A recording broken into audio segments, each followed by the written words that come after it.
What's up, guys? Welcome back to another video. Today we're going to be starting another new project that I have here behind me. Normally I don't do an intro video like this, or I haven't been lately, but today it's all me. I am going to be voiceovering this video, but I wanted to give you guys a quick view of this dresser before we get started. Let's get you forward a little bit. Okay. So this glorious piece is what we're going to be working on today. I got a whole bunch of dressers from a gal, giving them away for free on Facebook Marketplace. So this is one of them that I snatched up, which you can see has been well loved by kids. And stop focusing on it. Yeah, it's in pretty rough shape. It is a solid wood dresser, so it is a little bit more valuable that way, but they painted this dresser with latex wall paint, drywall paint for your home, and explains a lot why the paint is in the condition that it's in. It's very chipped. It didn't stick to the wood very well at all. The top is in really rough shape. So yeah, this is gonna be our flip project. So to get started today, I'm gonna go ahead and take all the drawers out. We're gonna pick off these stickers as much as I possibly can. Take the hardware out, and we're gonna start getting the paint off this thing, because I can't wait to see what this is gonna look like when all of the paint is off of it and what kind of solid wood base we have under there. So we're gonna go ahead and get started.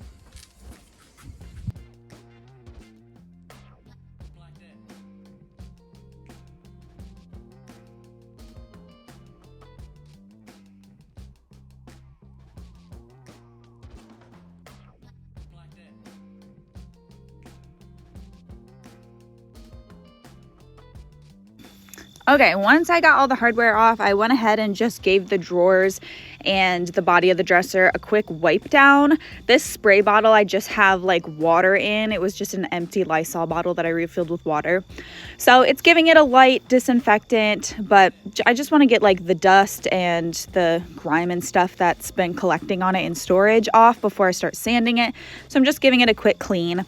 And then I'm going to be taking this clean stripper to start getting the paint off. I actually poured some on, and you're going to see me take some tape, and I decided to tape the back side of the hardware, like the holes, so that it wasn't like dripping through. And I should have done this before, but I forgot. So I'm putting some more stripper on. I like this stripper a lot, but it does take a really generous amount. So you kind of have to be sloppy with it and just slather it all over there. But it does work. So I'm just using a chip brush to spread all that out before I scrape it.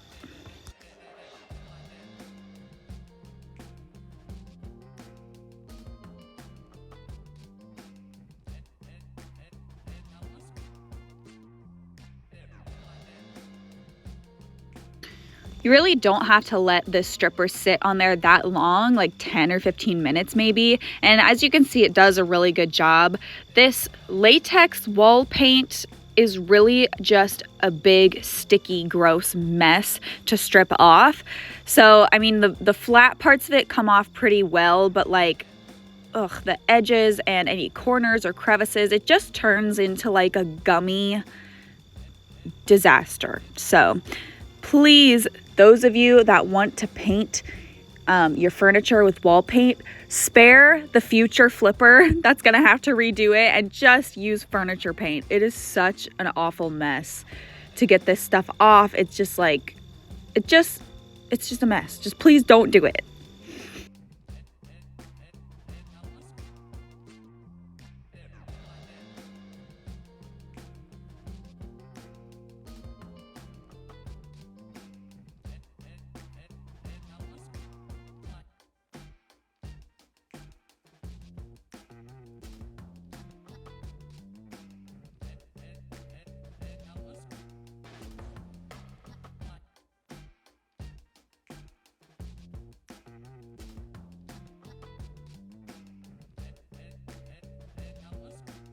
I went ahead and did the same thing on the sides of the dresser and the top, and I'm speeding these clips up, so it looks like this isn't taking me very long, but this did take a while, trying to get it all out of these crevices, and like it gets so sticky that it starts to stick to the scraper and stick to the wood, and then it dries up a little bit, so you got to re-wet it, and it just gets everywhere.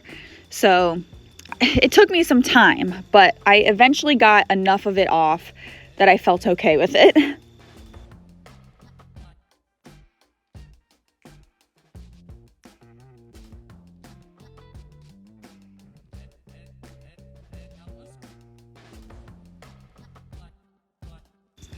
After getting off as much as I could, I had to leave it dry overnight because I'm gonna go in and take a coarse piece of sandpaper and just sand off any little bits that I can. But you have to let it dry because otherwise you're just gonna be smearing the gum paint all over the place and you're just gonna make a bigger mess. So you have to let it dry, get kind of hard again, and then sand it off.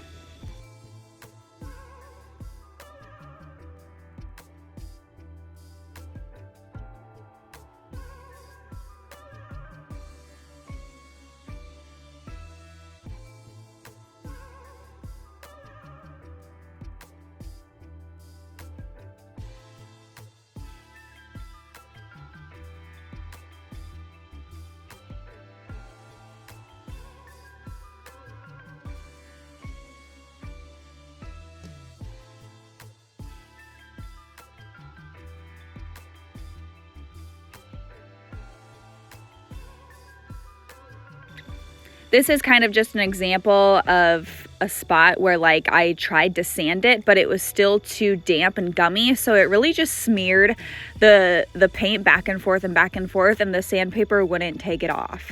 So what I'm doing is I'm using some actual Clorox because I'm hoping that the chemicals in the product will help break down that paint a little bit. It actually did work. So it helped it kind of crumble off.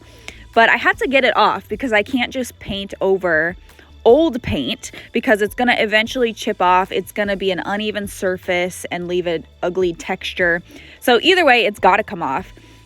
So this helped it a little bit, helped it crumble up and break down the paint a little. But I did waste a piece of sandpaper because all of that paint just gets clogged in your sandpaper. So after I did that, I went with some 120 grit sandpaper on my orbital and I'm just sanding it as smooth as I can.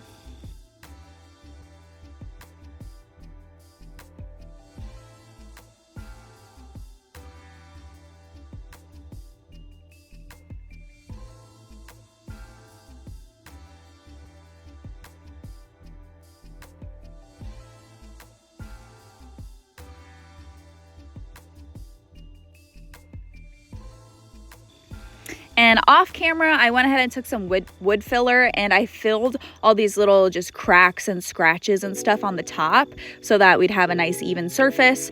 And I'm taking that same piece of sandpaper that was on my orbital and I'm just sanding it smooth.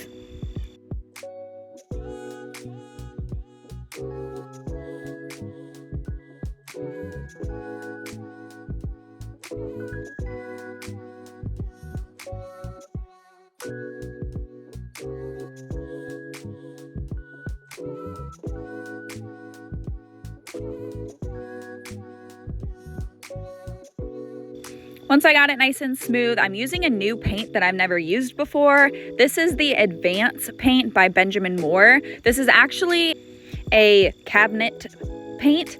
So this is meant for like kitchen cabinets, doors, wooden trim, stuff like that in your house. So it's made to be very durable and very hard. So this I use once in a while on furniture pieces when I don't have any furniture paint at the store that I like. This I got at a local store here in town. We have a little like decorating center and I haven't even told you guys what color I wanted to paint this, but we're going with black. I've been wanting to experiment with black a little bit.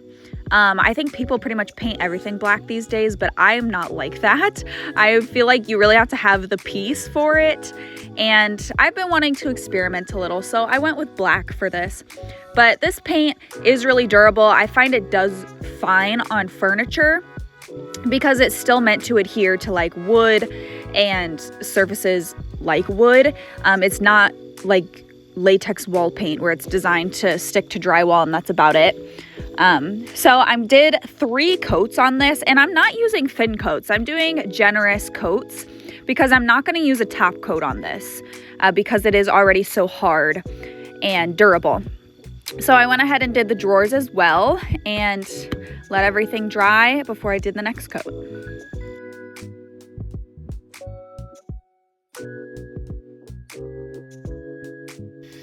And I really didn't want to wait for hardware to come in the mail, so I went over to Hobby Lobby, and these are just some poles that I really liked, but they were a little more expensive than what I wanted to pay. So I just got to looking, and I even found the exact same poles that were on the dresser before I started redoing it. So that was kind of funny. But Hobby Lobby has some really cute poles. They're just a little more expensive than I wanted. But I did find some that I liked.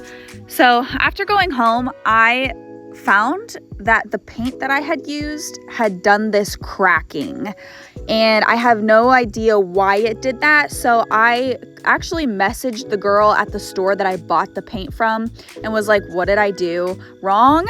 And she actually told me that this advanced paint is an acrylic, like enamel based paint. It has resin in it, and that's what makes it so hard and durable. But it does say on the can that it's supposed to dry for 16 hours in between coats, which I was like, holy crap, that's a long time. And I didn't realize that. So I went ahead and did the next coat when the first one was dry to the touch. But really, it needs to dry and cure completely before you do the next coat. So that's what I did wrong. So I'm just fixing it by taking my sander again, and I have a 220 grit sandpaper on it, and I'm just sanding the top layer off so that it's smooth again. I'm not sanding it all the way back down, but just so that it's smooth and that cracked finish is off of it. And then I'm gonna do another light coat over it to fix it. But now I know for the future, this paint does take 16 hours of dry time in between each coat.